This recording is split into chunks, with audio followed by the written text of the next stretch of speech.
मैं original jolly हूँ, मैं क्यों बताऊं? मैं भी जॉली नंबर 2 हूँ। বর্তমান সময়ে ইন্ডিয়ান সিনেমা দর্শকের কাছে ব্যাপক জনপ্রিয় হয়ে উঠেছে, বিশেষ করে অ্যাকশন, রোমান্টিক ও কমেডির কারণে। আজকে আমরা জানতে চলেছি জলি এলএলবি 3 সিনেমার কিছু অজানা তথ্য। এই সিনেমার বাজেট কত, রিলিজ হয়েছে কবে, পরিচালককে, সঙ্গীত পরিচালককে, এমনকি হিট হয়েছে নাকি ফ্লপ হয়েছে, সবই জানাবো আজকের এই ভিডিওতে। সুতরাং ভিডিওটি অবশ্যই শেষ পর্যন্ত দেখুন। कत्था चूना लगा के पानी बेचना है। अबे जज की इज्जत कर रहा हूँ, नहीं तो यहीं ठोक दूंगा साले छोटू। প্রথমে আসি পরিচালকের কাছে। এটি পরিচালনা করেছেন সুভাষ কাপুর এবং মিউজিকে আছেন মঙ্গেশ ধাকদে, প্রযোজনা করেছেন আলোক জৈন, অভিনয় করেছেন অক্ষয় কুমার, আরশাদ ওয়ারসি, সৌরভ, অমৃতা রাও, হুমা কুরেশি সহ আরও অনেকে। এটি 19 সেপ্টেম্বর 2025 সালে হিন্দি ভাষায় মুক্তি পায়। এই সিনেমার বাজেট প্রায় 120 কোটির মতো। এটি বিশ্বব্যাপী আয় করে 170 কোটির মতো।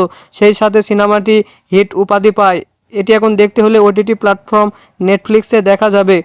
খুব সম্ভবত এই সিনেমার 4র্থ পার্ট আসতে পারে। আপনাদের কি মনে হয় অবশ্যই কমেন্ট করে জানাবেন। আর ভিডিওটি ভালো লাগলে লাইক দিবেন, সাবস্ক্রাইব করতে ভুলবেন না।